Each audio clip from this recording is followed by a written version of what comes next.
이사야 14장 24절부터 27절 말씀으로 세계 경영자 하나님 이렇게 정해봤습니다. 세계 경영자 하나님, 세계를 경영하신 하나님인데 너무 길어서 세계 경영자 하나님, 세계 만물을, 우주 만물을 경영하신 분이 누구다? 우리 하나님이시다. 주제구절을 27절로 정해봤습니다. 27절에다가 별표를 지으면 되겠습니다.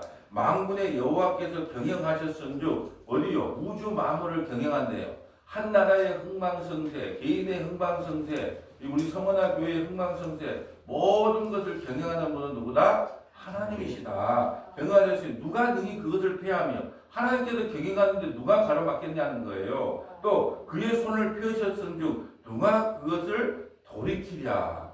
예, 이 말씀이에요. 여러분, 하나님께서 세계 우주 만물을 경영하고 있다는 것을 다니엘서를 통해서 배웠습니다.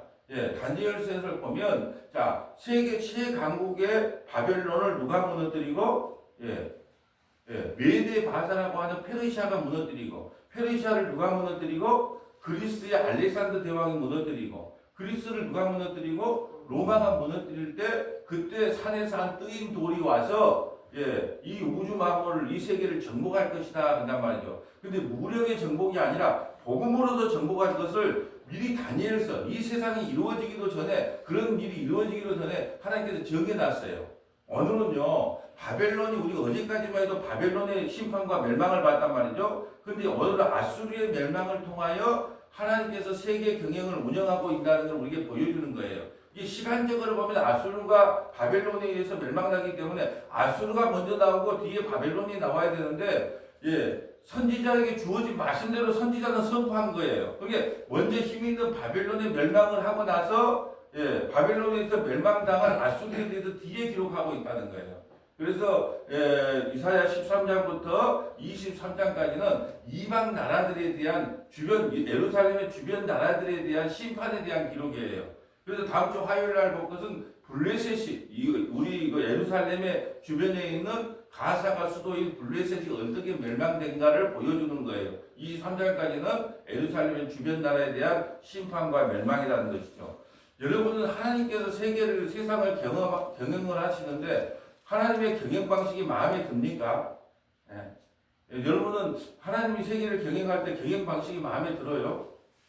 내가 만약에 하나님이었다면 이렇게 하겠다. 내가 만약에 하나님이라면 이렇게 할 텐데 그따위로 경영을 해요? 그런 마음이 혹시 들어본 적이 있습니까?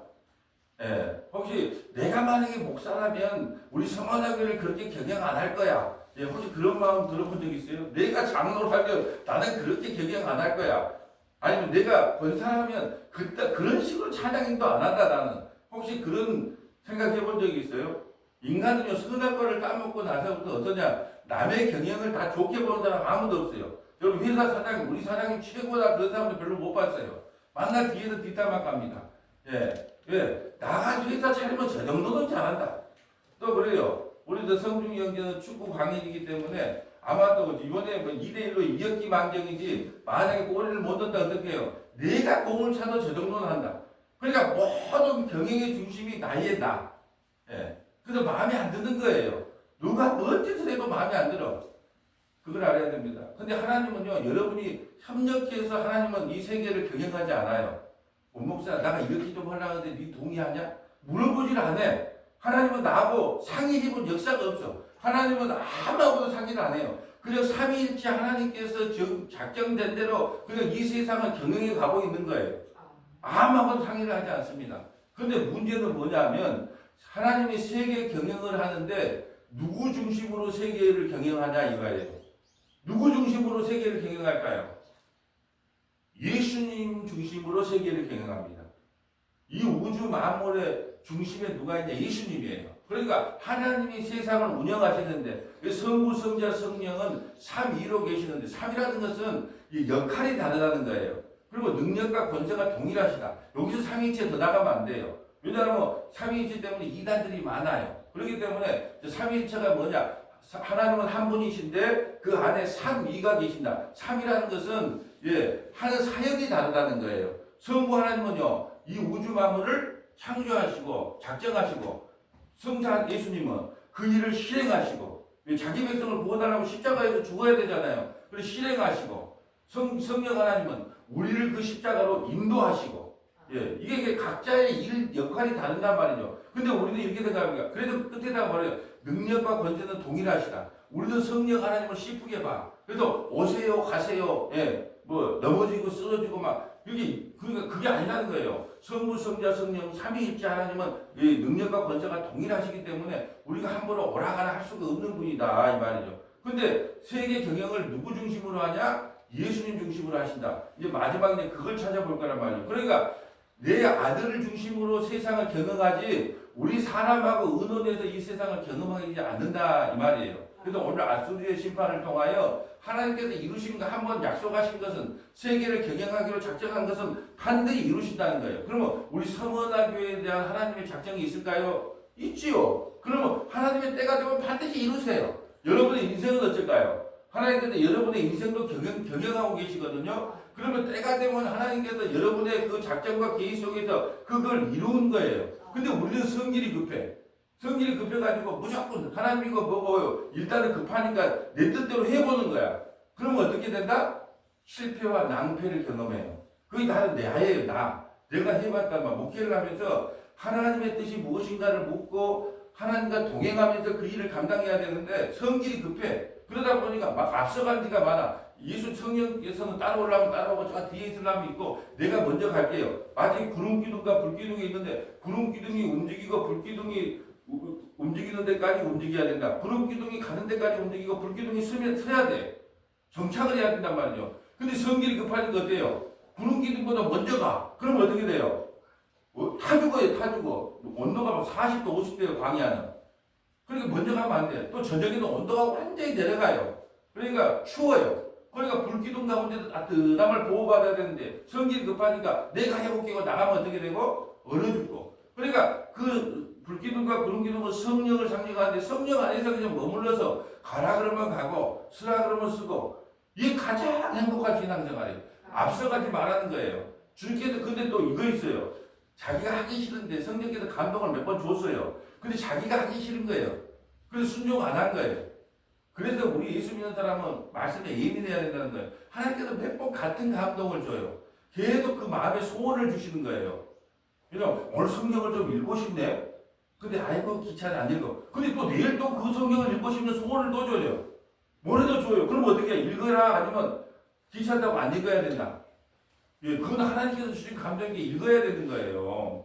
그러니까 예민해 있어야 된다는 거예요. 자꾸 하나님께서 나의 감동을. 자, 근데 감동이 왔어. 항상 어디에다가 비춰봐라?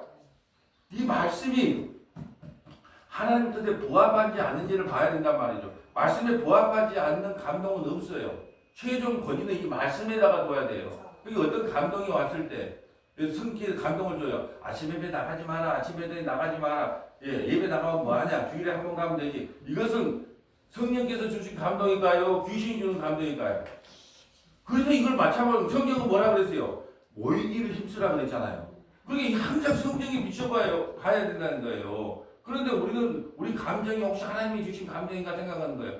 어떤 감동이 오더라도 항상 이 성경에 비추어서 그럼 하나님께서 이 성경에 비추어서 내가 감동하고 대비해봐야 내가 올바른 신앙생활을 할 수 있는 거예요. 무조건 감동받았다고 무조건 하는 게 아니라 예를 들어서 저 사람 우리 친구가 망해갖고 너무 불쌍해. 그러니까 호주머니 10만이라도 꺼내 도와주고 싶어. 근데 이걸 도와줄까 말까 막 망설여져. 근데 성경을 보니까 뭐냐고요. 이웃을 어떻게 사랑하라. 내 몸처럼 사랑하니까 밥을 못 먹고 다니는데 돈을 도와주는 건 하나님의 뜻이 아니다. 근데 만약에 노숙자들에게 만약에 도와준다. 그럴 때도 왜요? 주면 술 먹어버리니까. 하나님의 덕을 끼치는 일에 사용하라 그러냐 성경은. 근데 그거 주고 가서 술 먹어버려. 그때도 도와줘야 된다 안 도와야 된다. 그러니까 항상 모든 감동을 받을 때는 이 성경의 기준점을 삼아야 된다. 왜 성경을 기준점으로 삼는다는 것은 하나님의 경영을 인정하는 거예요. 하나님의 경영을 인정하는 것은 뭐다? 성경을 기준 삼는 거다. 이 말씀이에요. 자, 24절 볼까요? 만군의 여호와께서 맹세하여 이르시되 내가 생각한 것이 반드시 되며 내가 경영한 것을 반드시 이루리라. 하나님께서 한번 작정하고 계획한 것은 반드시 이루신 거예요. 반드시. 실패가 없어요. 내가 너를 구원하겠다. 창세전에 내가 택했고 예수 그리스도 안에서 내가 너를 구원시켜주겠다. 그 경영이 폐해될까요?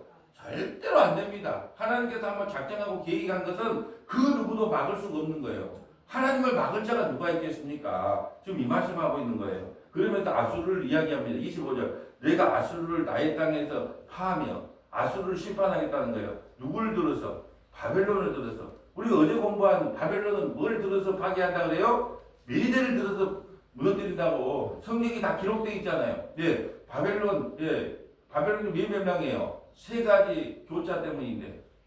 교만, 오만, 그만, 뭐 공부를 많이 한다니까, 메모해가지고. 그러니까 하나님께서 가장 싫어하는 게 교만이에요. 교만, 거만, 오만. 한마디로 교만은 뭘까요?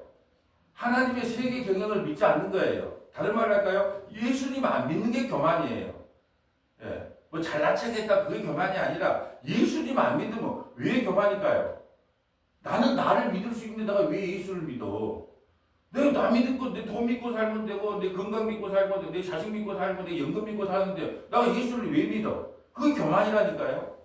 근데 이 아침에 나온 거 보고 여러분 교만하지가 않아요. 왜? 하나님 내 하루 살아갈 때 나는 내 자신을 의지하지 못하고 내가 믿을 게 아무것도 없었기 때문에 이 하루도 내가 주님 의지하려고 나왔습니다 하니까 여러분은 교만하지가 않아.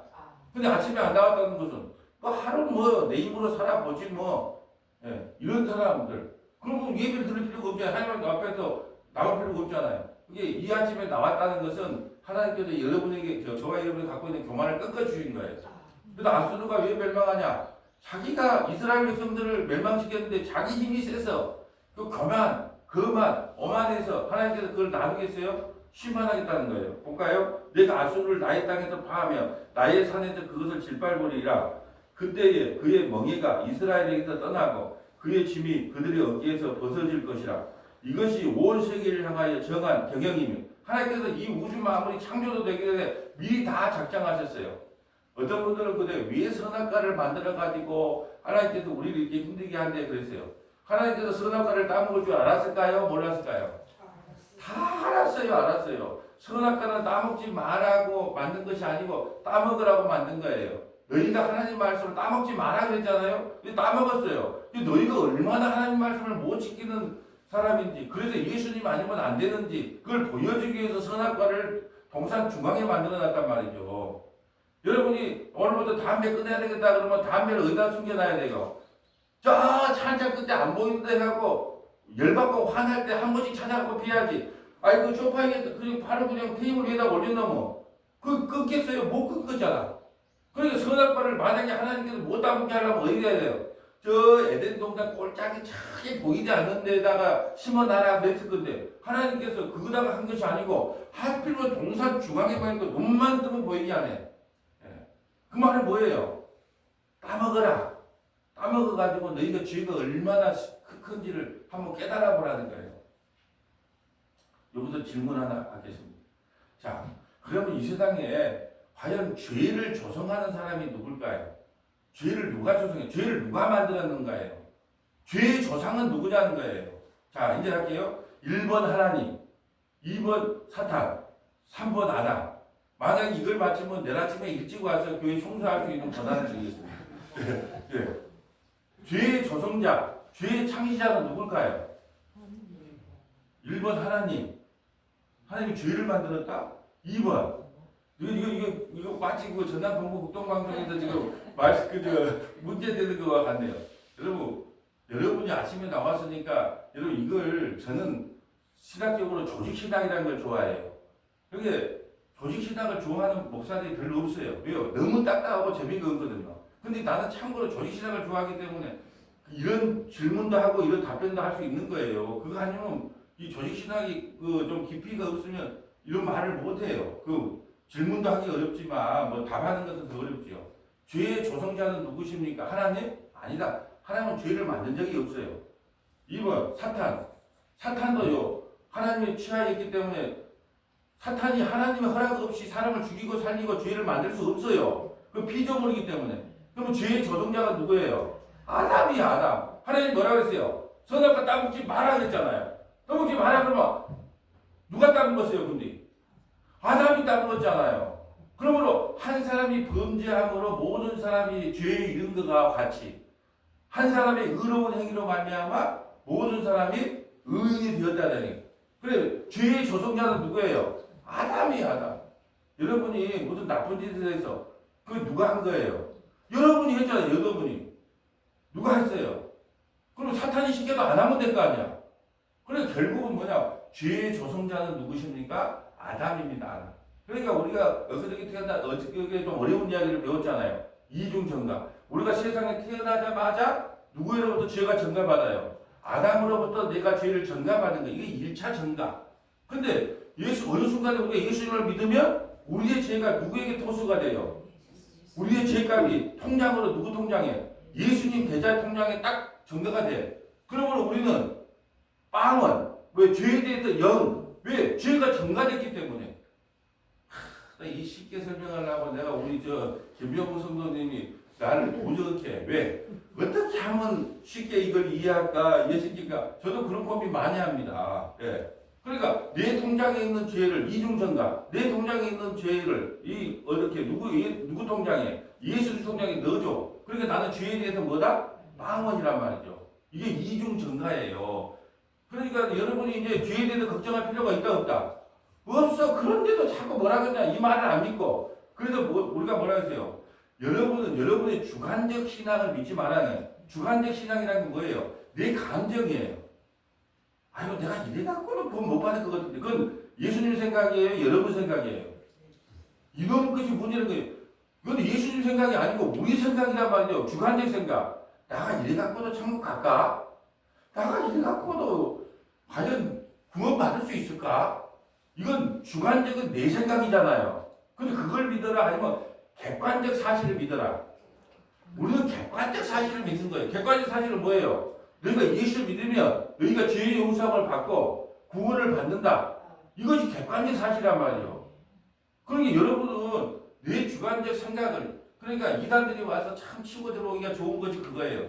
당신 그러고도 구원의 확신이 있냐? 이게 나한테 그걸 찾으려고 한단 말이야. 나한테. 그래서 하나님께서 머리에다가 뭘 쓰라 그랬어요? 구원의 투구를 쓰라. 왜? 그런 잡생각하지 말라는 거예요. 쓸데없는 생각하지 말라는 거예요. 또 가슴에는 흉패를 달라고. 왜? 가슴 속에 이 가슴에 말씀이 안 들어오게 막아버리거든요. 사탄 마귀가. 이 말씀이 객관적으로 내게 들리지 못하고 주관적이고 자꾸 내가 판단하려고 하니까 머리와 가슴에다가 흉패와 이 투구를 쓰는 거예요. 내 생각을 하지 않는 거예요. 우리는 이 기록된 말씀, 이 객관성에 의해서 구원의 확신을 받는 거예요. 나는 비록 죄인이지만 주께서 우리의 죄를 전가해서 나는 오늘 죽어도 천국 간다. 이것이 팩트고 객관적 신앙이란 말이죠. 근데 주관적 신앙이 있어요.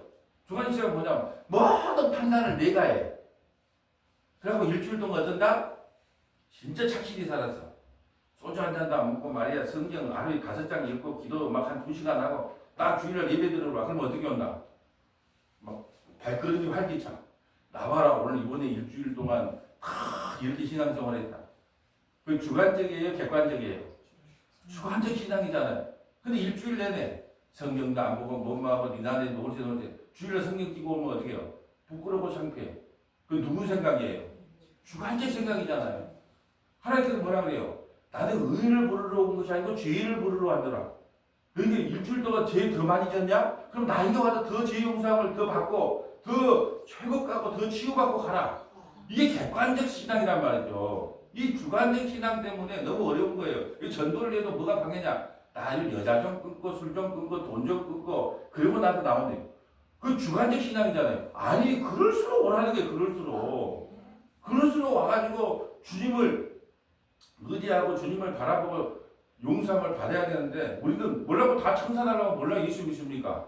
혼자 그렇게 착하게 살다가 지옥 가면 되듯이. 예.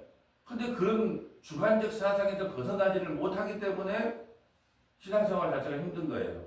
자, 다시 26절 볼까요? 이것이 온 세계를 향하여 정한 경영이며 이것이 열방을 향하여 편손이라 하셨나니 만군의 여호와께서 경영하셨은즉 누가 능히 그것을 피하며 그의 손이 펴졌은즉 누가 능히 그것을 돌이키랴. 여러분이 몇월 며칠날 무슨 사고로 죽을까 주지 말까요 모를까요? 여러분이 지금 비타민C 먹는 것은 건강하게 살라 그래요? 오래 살라 그래요? 뭐 두 가지 다 있겠지만, 아니 나 같은 사람이 요양원 가면 돈을 따블로 줘야 된대. 예. 내가 그거에 충격받아갖고 살을 빼려는 거예요. 왜? 우리 장로님이 가시면은 정상적인 돈만 지불하면 돼. 그 간병이 있어도.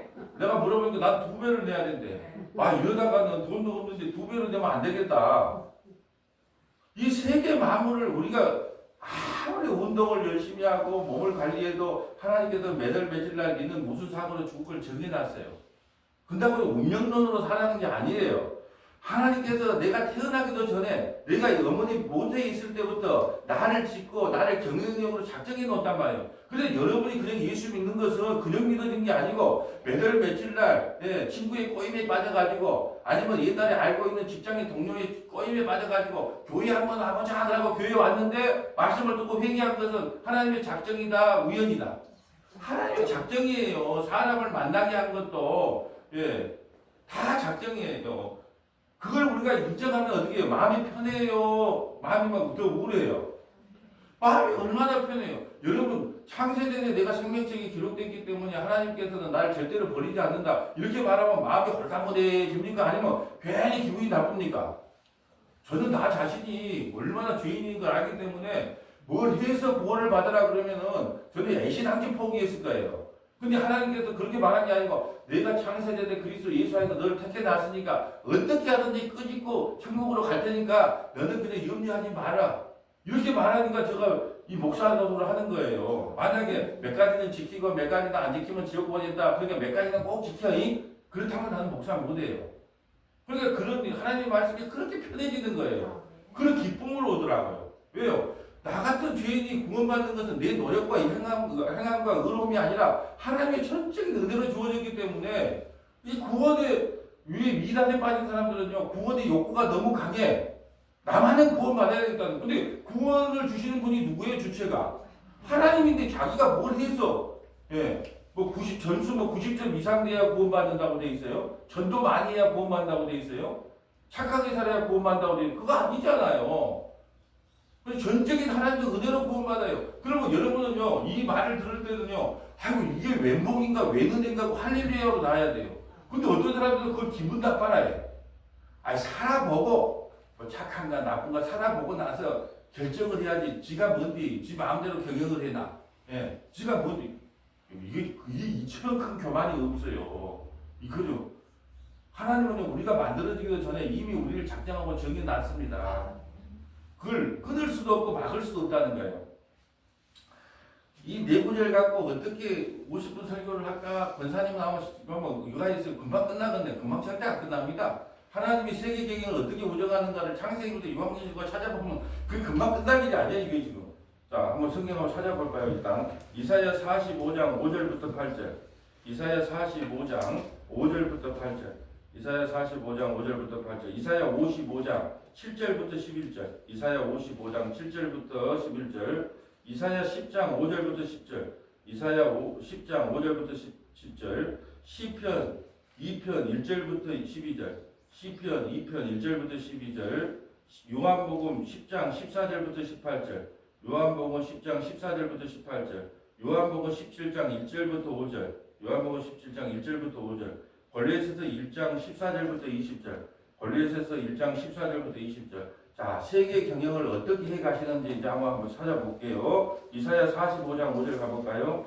이사야는 4로 돼 있어요. 자, 이사야는 바로 뒤에 넘기면 이사야 45장. 그때 가서 자세히 보겠지만 일단 오늘 세계 경영자 하나님을 알기 위해서 한번 찾아봅니다. 45장 5절부터 한번 읽어주세요. 나는 여호와라. 나 외에 다른 이가 없나니 나 밖에 신이 없느니라. 너는 나를 알지 못하였을지라도 나는 네 띠를 동일 것이요. 너는 나를 몰라도 나는 너를 띠를 띠다대요. 어디서부터요? 창세 전부터 우리에게 하나님과 우리 사이에 띠를 띠어놨기 때문에 도망 못 간다는 이야기예요. 6절.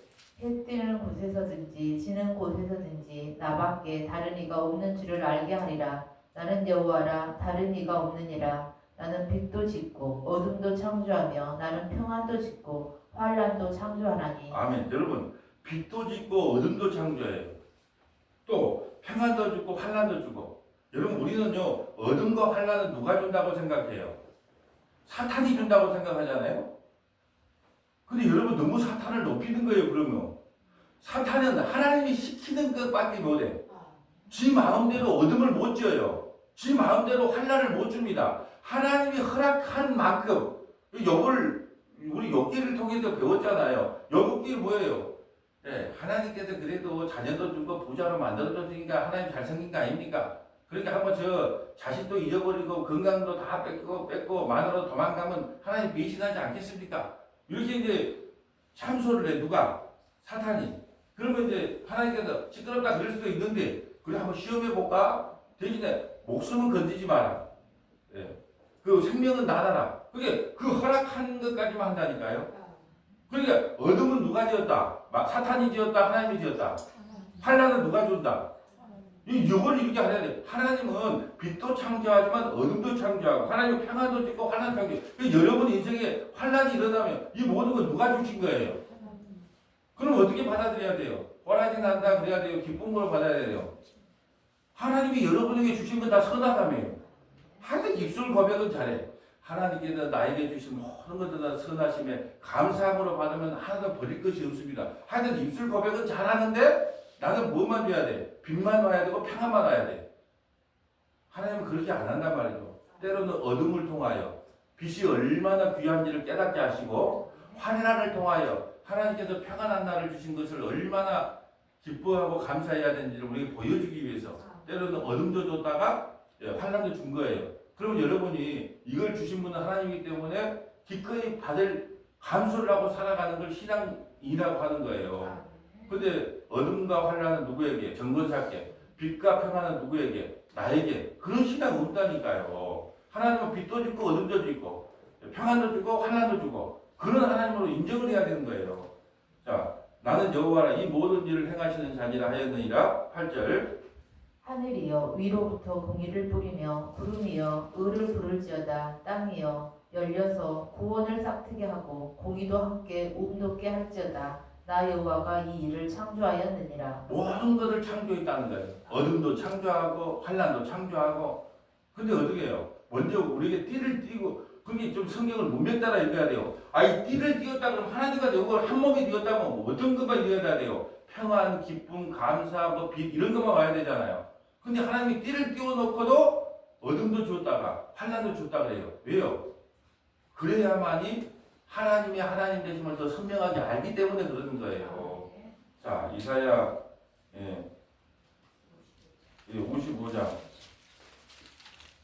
55장 7절 가볼까요? 이사야 55장 7절. 악인은 그의 길을 불의한 자는 그의 생각을 버리고 여호와께로 돌아오라. 그리하면 그가 긍휼히 여기시리라. 우리 하나님께로 돌아오라. 그가 너그럽게 용서하시리라. 이는 내 생각이 너희의 생각과 다르며 내 길은 너희의 길과 다름이니라. 여호와의 말씀이니라. 아멘. 하나님과 생각과 우리 생각은 다르대요. 그러면 누구 뜻을 따라야 될까요? 우리는 한참도 모르잖아요. 근데 막 내가 옳다 그래. 무조건 말하면. 그리고 하나님도 가르치려고 그래. 하나님 좀 섭섭합니다. 나 30년 신앙생활 하면서 전도한 사람이 몇 명인데 나 이렇게 대우하면 나 떠날 수 있습니다. 이게 하나님까지 협박한다니까요. 우리나라에 가장 안 좋은 기도가 있어요. 무슨 기도? 보호자를 흔드는 기도. 그게 말입니까? 범벅입니까? 그게? 하나님께서 기도 많이 하다 보호자가 흔들어지겠어. 아이고 어디로 가지 흔들어요. 아이고 내가 알 수 있다 기도 들어줘야 되거든. 아이고 어디로. 이런 하나님이세요. 근데 지금까지 그렇게 배웠어요. 여러분 기도를 할 때는 어떻게 하라? 보호자를 흔들어. 아이고 이게 지금 하나님 앞에 지금 이게 망령되게 일컬어도 이런 망령 일컬는 게 없어요. 근데 그걸 버젓이 쓰고 있어요. 원래 그러잖아요. 이는 내 생각이 너희의 생각과 다르면 내 길은 너희의 길과 다릅니다. 여러분 길이 다르다는 거예요. 우리는 늘 우리 좋은 대로 가고 하나님은 구원을 베풀기 위해서 하나님 좋은 대로 우리를 이끌고. 자 9절 볼까요? 이는 하늘이 땅보다 높음 같이 내 길은 너희의 길보다 높으며 내 생각은 너희의 생각보다 높음이니라. 이는 비와 눈이 하늘로부터 내려서 그리로 되돌아가지 아니하고 땅을 적셔서 소출이 나게 하며 싹이 나게 하여 파종하는 자에게는 종자를 주며 먹는 자에게는 양식을 줌과 같이 내 입에서 나가는 말도 이와 같이 헛되이 내게로 되돌아오지 아니하고 나의 기뻐하는 뜻을 이루며 내가 보낸 일을 형통함이니라. 아멘. 하나님께서 하신 말씀 헛되이 돌아온 것이 아무것도 없다는 거예요. 비가 왔는데 우리도 비가 와서 뭐 야채가 어떻게 자라는지 몰라요. 근데 하나님께서 헛되게 그걸 흘려보지도 않았단 말이죠. 그 비를 다 흡수해가지고 벼도 나고 뭐 채소도 자고 과일도 자라게 하셨다는 거예요. 이와 같이 하나님의 말씀이 하나도 헛되게 이 땅에 떨어지지 않아요. 우리의 말은 입만 열면 실언을 해. 과장을 하고 뻥을 하고. 예. 우리 그러지 않아요? 근데 하나님은 한 번 말씀하신 것을 반드시 지켜요. 그걸 성실이라 그러고 신실이라 그런단 말이죠. 내 말은 땅에 떨어진 게 아무것도 없고 반드시 이루겠다는 거예요. 근데 최종적으로 신학적인 하면 누구를 통해 이룰까요? 이 말씀을? 그렇죠. 세계 경영을 누구를 통해서 이루신다. 이게 가장 중요한 거예요. 세계 경영을 하나님 마음대로 하는 게 아니라 내 아들 예수를 통하여 세계 경영의 완성을 종집을 찍는다 이 말이에요. 그래서 구약을 찾아보면 나중에 신약을 찾아보는 겁니다. 이사야 10장 5절도 가볼까요? 이사야 10장 5절. 이사야 10장 5절. 아수르를 뭐 심판한다. 그런데 우리 다 배웠는데 금방 까먹으니까 10장 5절 볼까요? 아수르가 단지 몽둥이일 뿐이다. 10장 5절.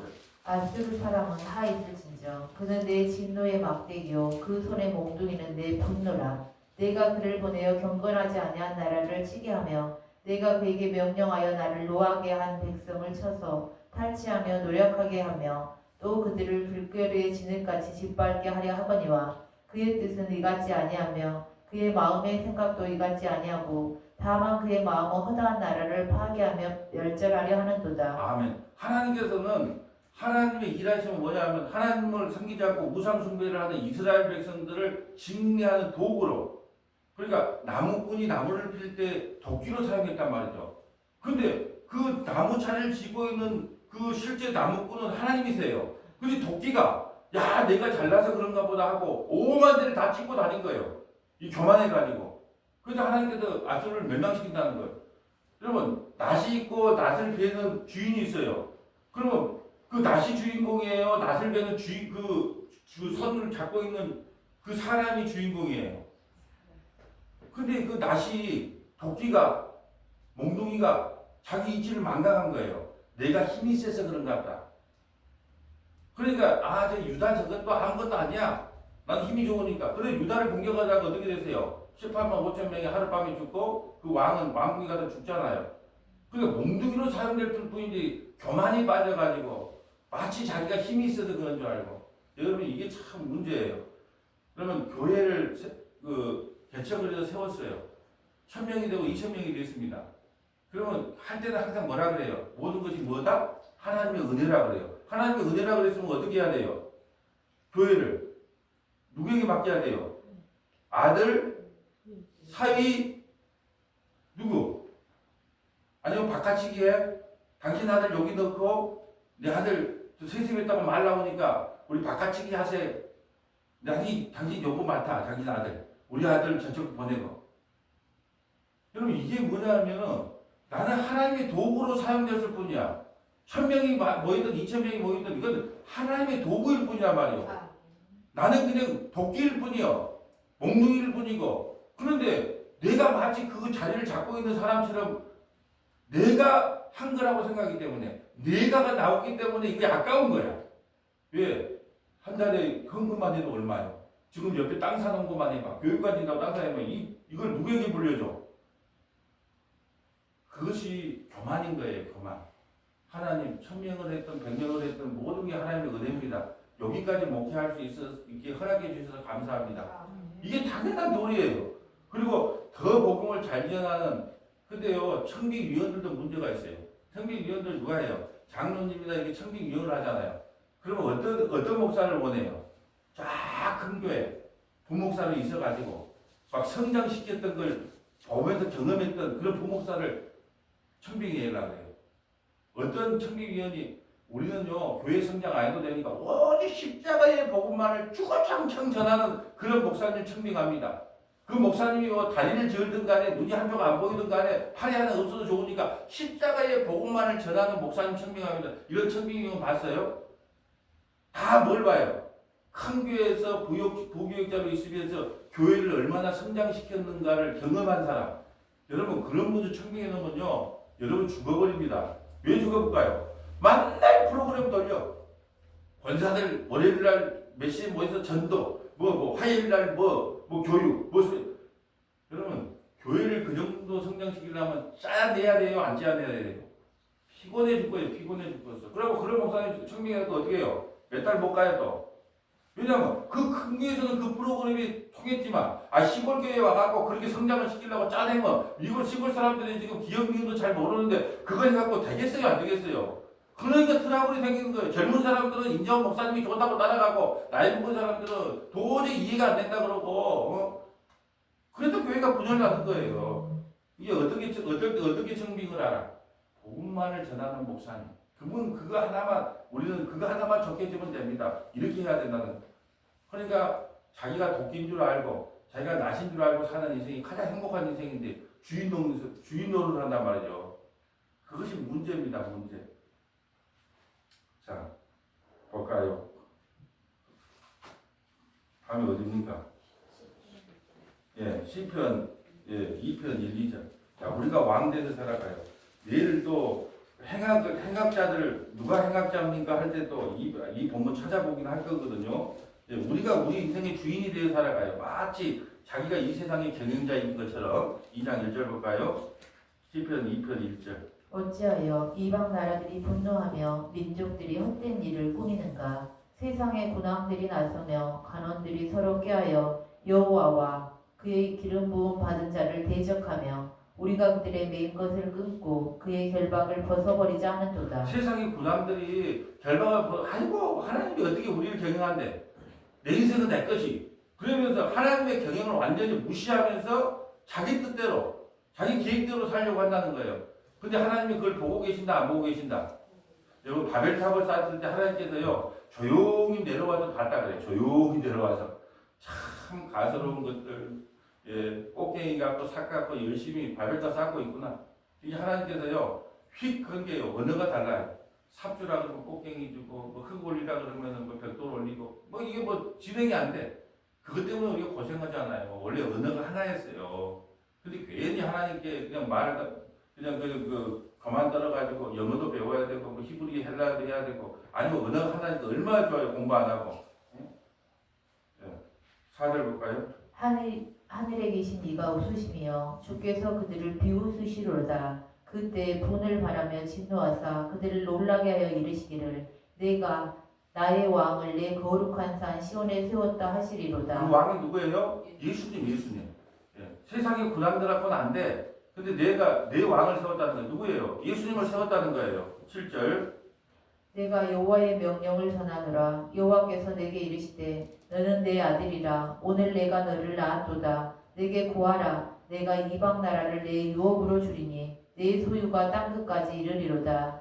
내가 철장으로 그들을 깨뜨리며 질그릇같이 부수리라 하시는도다. 그런즉 군왕들아 너희는 지혜를 얻으며 세상의 재판관들아 너희는 교훈을 받을지어다. 자, 세상 사람들에게 선포하는 거예요. 지혜를 얻으라는 게 예수 믿으라는 거예요. 지혜의 실체는 예수 믿으라. 또 하나님의 교훈을 받으라는 하나님의 말씀을 너희 삶의 원리로 삼아라는 거예요. 세상의 군왕들아 네 그렇게 살다가 세계 경영을 하나님께 안 맡기고 너희가 마음대로 경영하다가 너희 곧 심판받아. 좀 경고장을 날리는 거예요. 자, 11절 볼까요? 여호와를 경외함으로 섬기고 떨며 즐거워할지어다. 그의 아들에게 임하주라. 그렇지 아니하면 진노하심으로 너희가 길에서 망하리니 그의 진노가 급하심이라. 여호와께 피하는 모든 사람은 다 복이 있도다. 아멘.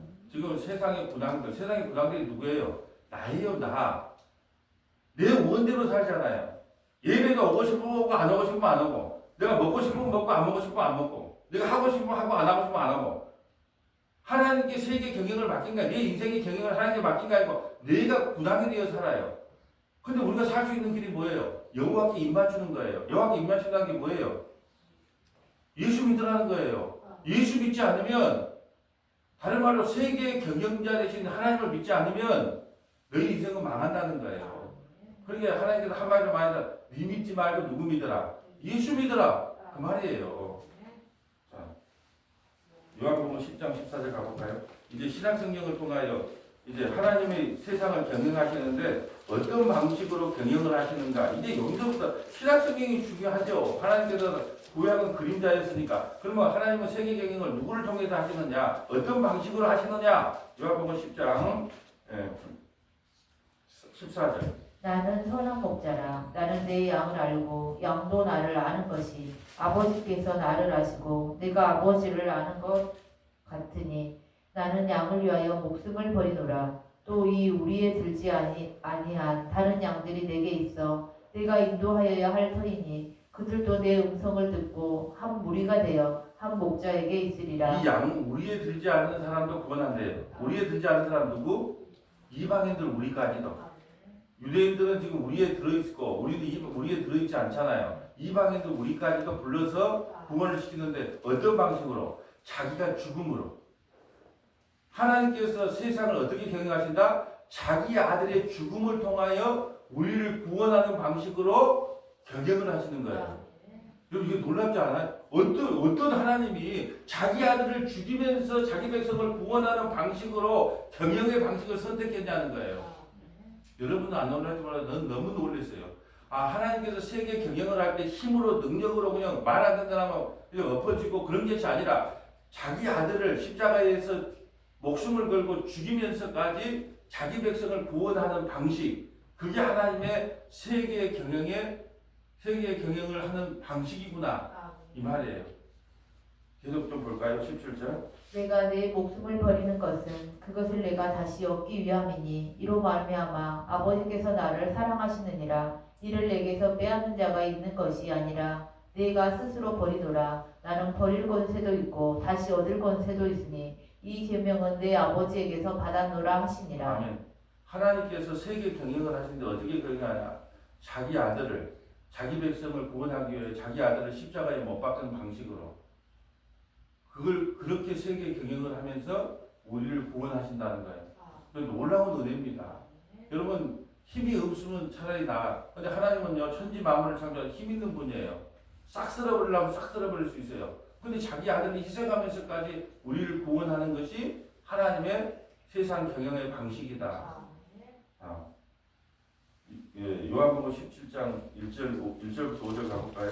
요한복음 17장을 무슨 기도라고 그랬어요? 대제사장 기도. 대제사장 기도 반드시 이루어진다, 안 이루어진다? 이루어진다. 자, 어떤 방식으로 세계를 경영한가 볼까요? 예수께서 이 말씀을 하시고 눈을 들어 하늘을 우러러 이르시되 아버지여 때가 이르렀사오니 아들을 영화롭게 하사 아들로 아버지를 영화롭게 하게 하옵소서. 자, 세계 경영의 완성을 이루어달라는 거예요. 그 말은 뭐예요? 하나님 아버지를 영화롭게 하는 거. 나를 십자가에 이제 죽여 주시옵소서요. 아버지 이제 나를 십자가에서 죽여 주시옵소서. 그래서 하나님께 영광을 돌리게 하옵소서. 하나님의 백성을 단 하나도 잃어버리지 않고 제가 십자가를 통해서 다 구원해 내겠습니다. 이게 하나님의 경영 방식이란 말이에요. 자, 2절. 아버지께서 아들에게 주신 모든 사람에게 영생을 주게 하시려고 만민을 다스리는 권세를 아들에게 주셨음이로소이다. 영생은 곧 유일하신 참 하나님과 그가 보내신 자 예수 그리스도를 아는 것입니다. 아멘. 여러분 하나님께서 우리를 어떻게 창조했다 그래요? 어떻게? 지, 정, 의로. 지는 뭐예요? 아는 것. 예. 정은 뭐예요? 깨닫는 것. 의는 뭐예요? 행동하는 것.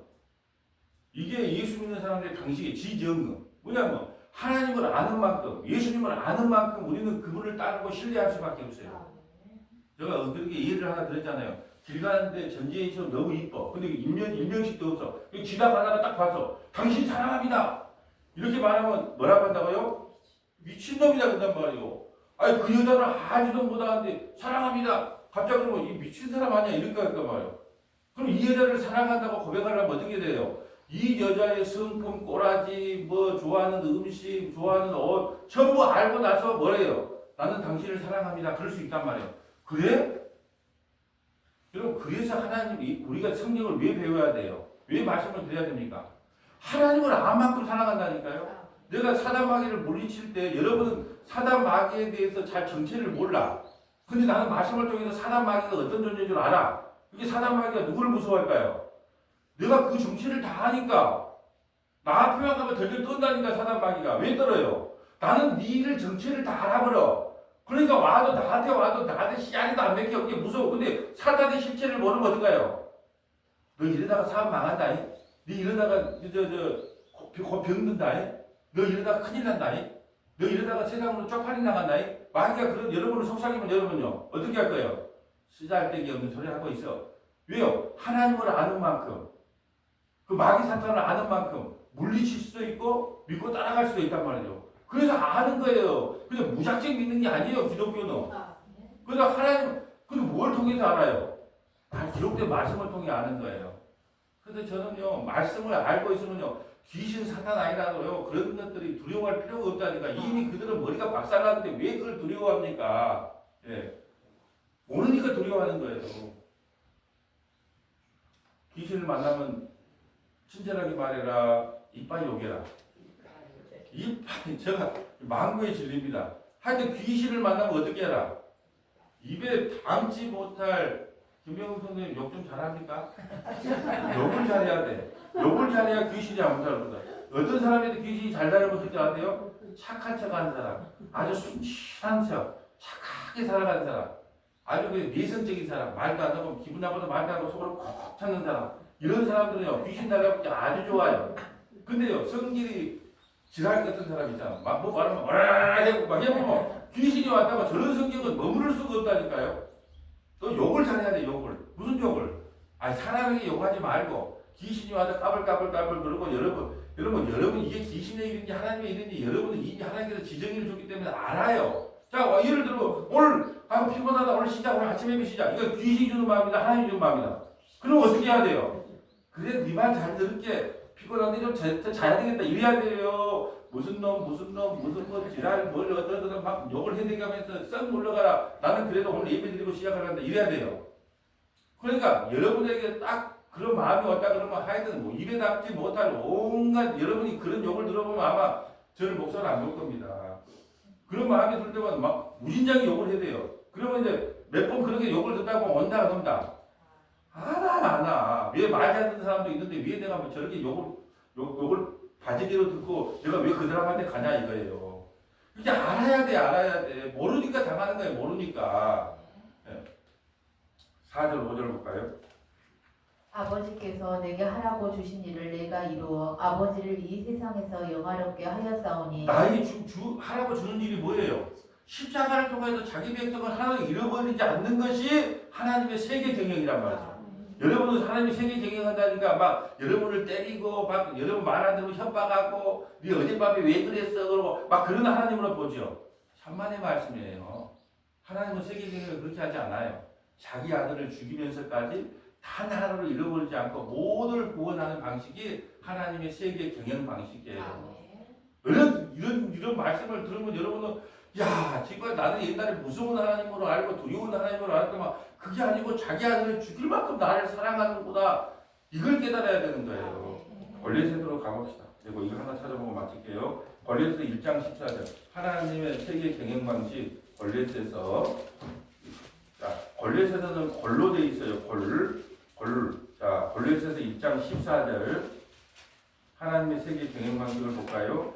그 아들 안에서 우리가 속량 곧 제사 13절부터 좀 봅시다. 네. 그가 우리를 흑암의 권세에서 건져내사 그의 사랑의 아들의 나라로 옮기셨으니 그 아들 안에서 우리가 속량 곧 제사함을 얻었도다. 그는 보이지 아니하는 하나님의 형상이시요 모든 피조물보다 먼저 나신 이시니 만물이 그에게서 창조되되 하늘과 땅에서 보이는 것들과 보이지 않는 것들과 혹은 왕권들이나 주권들이나 통치자들이나 권세들이나 만물이 다 그로 말미암고 그를 위하여 창조되었고 또한 그가 만물보다 먼저 계시고 만물이 그 안에 함께 섰느니라. 그는 몸이 교회의 머리시라. 그가 근본이시요 죽은 자들 가운데서 먼저 나신 이시니 이는 친히 만물의 으뜸이 되려 하심이요 아버지께서는 모든 충만으로 예수 안에 거하게 하시고 그의 십자가의 피로 화평을 이루사 만물 곧 땅에 있는 것들이나 하늘에 있는 것들이 그로 말미암아 자기와 화목하게 되기를 기뻐하심이라. 아멘. 하나님의 세계 경영 방식은 뭐냐면 자기 아들의 십자가의 피뿌림이에요. 그 피를 통하여 하나님과 우리 사이에 화평을 이룬 거예요. 이게 하나님의 세계 경영의 방식입니다. 이제 말씀을 정리합니다. 이 세계를 경영하시는 분은 하나님이세요. 우리 인생을 경영하시는 분도 하나님이세요. 근데 어떤 방식으로 우리를 경영하시냐? 예수님의 십자가를 통하여 우리를 구원하는 방식으로 우리를 경영하세요. 그게 그 경영자를 찬양하지 않을 수가 없어요. 말씀을 들으면. 왜요? 나는 날마다 주님 앞에 죄만 지나 주님은 자기 아들을 죽이면서까지 우리를 구원해 내시는 거예요. 그게 세계 경영 방식이에요. 그래서 어떻게 우리가 예수님을 찬양하지 않고 우리 하나님을 찬양하지 않을 수가 있겠어요? 만약에 하나님 뜻대로 경영을 하고 우리 다 주교에 빼도 못 차려야 돼요. 근데 빼도 못 차릴 우리를 대신하여 예수님을 십자가에 죽이시고 우리를 구원하셨어요. 이것처럼 큰 감격이 어디 있습니까? 그래서 세계 경영을 하시는 분은 하나님이신데 누구를 통해서 경영하신다? 예수님은 어떤 예수님? 십자가에서 살찌기고 피 흘려서 우리를 구원하신 그 예수님을 통하여 우리를 경영하고 계신다. 그러므로 우리의 구원은 흔들린다, 안 흔들린다? 안 흔들린다. 오늘 핵심은 그거예요. 그래서 세계 경영을 지금도 잘하고 계시는 그 성삼일체 하나님을 찬양하는 저와 여러분 되시기를 주님의 이름으로 소원합니다. 그 장로님 밑에 검이 있어요. 검이 하는 옆에. 자, 기도하겠습니다. 아버지 하나님 감사합니다. 세계 경영을 해 가시는 분은 오직 하나님 한 분뿐임을 고백합니다. 아버지, 우리의 인생에 생사하고이 찾아온다 할지라도 그것은 하나님께서 십자가를 통하여 우리를 구원하는 경영의 방식임을 알고 너무 낙심하거나 좌절하는 것이 아니라 오직 십자가의 표대를 향하여 한 걸음 더욱더 걸어나가는 믿음의 권속들이 다 될 수 있도록 인도하여 주시옵소서. 우리 구주 예수님 이름으로 기도합니다. 아멘.